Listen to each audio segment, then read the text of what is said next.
And here's some questions and answers. Okay, Ed, what do you do about mosquitoes in the summertime? Okay, personally, I don't like bug spray. You like it, go ahead and use it. What I use is this thing called a thermocell. I don't have any affiliation with this company, it's just what I use. But it's got sort of a gas container here. It lights it a little bit and forms a little cloud. The advertising claims it forms a 15-foot dome around you. I have found that to be a little optimistic. What I usually do is I get two of these things and I put them, about 6 feet apart from either side of the telescopes. The bugs don't like it. Okay, Ed, should I use a straight through or a right angle finder? You know what, I find this interesting. People gravitate towards one or the other, and then they tend never to use the other kind. I find very few people who use both of these regularly. Me, I'm a straight through kind of guy. Finder like this. So this doesn't make any sense because in most telescopes, you look perpendicularly through the eyepiece anyway at the tube. I don't know why the finder should be any different, but for me, it's confusing unless I'm looking straight through. And I think it has to do with the fact that I like my head to be pointing in the same direction as the telescope when I'm finding something. That's just me. You may be different. Figure out which one you are and act accordingly. Okay, Ed, why do we do astrophotography? Aren't you just taking pictures of things that somebody else has done better than you? Well, yeah, there's some of that, but you might as well ask, why do we do anything? It's not about that. I mean, why do we go bowling or golfing? Why do we write poetry? Somebody's always done it better than you. But, to me, it's more about being the best that I can be. Every once in a while, I'll learn something and my astrophotos get a little bit better. But our astrophotos can actually be useful as amateurs. Why? Because there are so many more of us. There's only about 6,000 professional astronomers in the world, and they just don't have time to do the things that we're doing.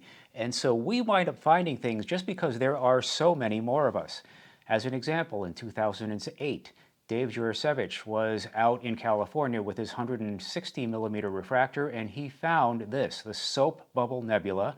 It's in Cygnus, and the interesting thing about this discovery is this Soap Bubble Nebula is right next to the Crescent Nebula in Cygnus, NGC 6888. We've been taking pictures of the Crescent Nebula for 150 years and nobody ever noticed this thing. Now, whenever this happens, I always go back through my old images and I wonder, did I actually find this thing first and just didn't realize it for some reason? Maybe I could have been the famous one. So I went back through my images of that area, and this is the best one that I have. That's the Crescent Nebula in the middle, and that green arrow is pointing right where the Soap Bubble Nebula should be. I have blown that up, and it's not there, so I didn't find it. In January of 2019, there was a lunar eclipse. This is one of the most photographed lunar eclipses in history. I was out there that night with my camera. I took several hundred pictures, and I got that sequence that I'm showing up here. But if you happen to be taking a picture at exactly the right moment, you caught this. It's a white flash in the corner of the moon. Something hit the moon. And again, it was amateurs that caught this. So right now it's the spring of 2021 as I'm filming this. A couple of months ago, a Japanese astronomer found this. It's a nova in the constellation of Cassiopeia. It's right next to M52, the open cluster. That star is not supposed to be there. So I went outside and I got this image. So it turns out these planetary impacts are a lot more common than we ever expected.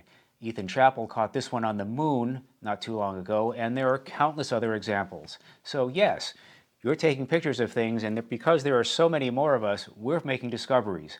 A large percentage of variable star observations are made by amateurs. Astronomy is one of the last hard sciences where we, as amateurs, are still making a difference. Okay, Ed, what scope is that in the introduction that I see you carrying in and out? Okay, that is a Celestron Starhopper 12-inch optical tube assembly, otherwise affectionately known as the water heater. Ed, in your review of the 14.5-inch Starmaster Dobsonian, you mentioned that a club member has owned 11 Starmasters and asked if that was a record. Has anybody written in to break that record? Yes, somebody has. You can look in the comments, the guy responded, but I don't know if he wants me saying his name, but there is somebody out there who has owned 36 Starmasters. 36. Those things are not cheap. That guy, he's my hero. When are you going to review small Maxitovs like the Orion Apex series or the ones you see from Skywatcher and others? So to answer the immediate question, I just don't have one of these around here right now. Give it some time, I'm sure that will change. So these small Maxitovs have become popular quite recently because I think of their compact size. People are drawn to the fact that you don't have a big cannon lying around the house. Just be aware of one thing. Those Macs, although they are very light, have unusually long focal lengths given their apertures. So the mount starts to become very important. The mount not only has to hold the weight of the tube, it has to deal with the focal length. So the longer the focal length, the greater the magnification, and the more it's going to magnify the jitters and the shakes and atmospheric disturbances and so forth. I had somebody recently contact me saying that he didn't want to buy an 8-inch Dobsonian because he was concerned about the amount of space it was going to consume. Well, by the time he finished buying the Mac, he bought it with a mount that came from the manufacturer and it was a little bit too light. He wound up buying a bigger mount, and by the time he was done, the small Maxitov rig was actually bigger and heavier than the 8-inch Dobsonian that he probably should have gotten in the first place. I'm not saying don't get a Maxitov. I like those things. Just be aware that all telescopes are trade-offs, and there's no such thing as a perfect telescope. If there was, we would all own one. My mirror or lens is dirty. Should I clean it? So you're going to find a couple of different philosophies here. Some people get very paranoid. They see a little speck of something on their mirror and their lens, and they've just got to get it out of there. Just keep in mind, as you brush or scrub or whatever you're going to do with the mirror or the lens, you're going to risk scratching the thing. Other people are so scared of scratching their optics that they never clean them at all. I used to be in that category. So I think the correct solution is probably somewhere in the middle. I think in the beginning you should probably lean towards not cleaning the optics so much, because you may not be aware that even in the slightest bit of pressure, if there's any bit of a dirt or particle between your cleaning cloth or whatever you're using and the optics, you are going to scratch it. I would say if you're a beginner, I would lean towards not cleaning things. If things get really bad, you might want to seek the advice of an astronomy club or somebody near you who has a telescope and has some experience in this matter, and they can guide you through it. Okay, in the department of great Craigslist ads, we have this. You know what occurs to me? I don't need a good telescope. What I need is a really good telescope.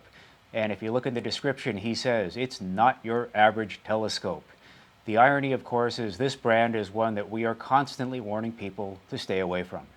Okay, Ed, I'm new to astronomy. I got an Orion XT8 8-inch Dobsonian like you suggested. I went out the first week and I could only see 19 Messier objects within my first week, and many of those were nothing more than hazy, dim things in the eyepiece. What am I doing wrong? Okay, let me get this straight. With no prior training, your first week out with a telescope, you found 19 objects by yourself with no computer aid? Sir, you are a stud. You keep this up for another year or two, you're going to be the local guy everybody wants to come talk to. So I do see this a lot. People write to me and they don't realize how well they're doing.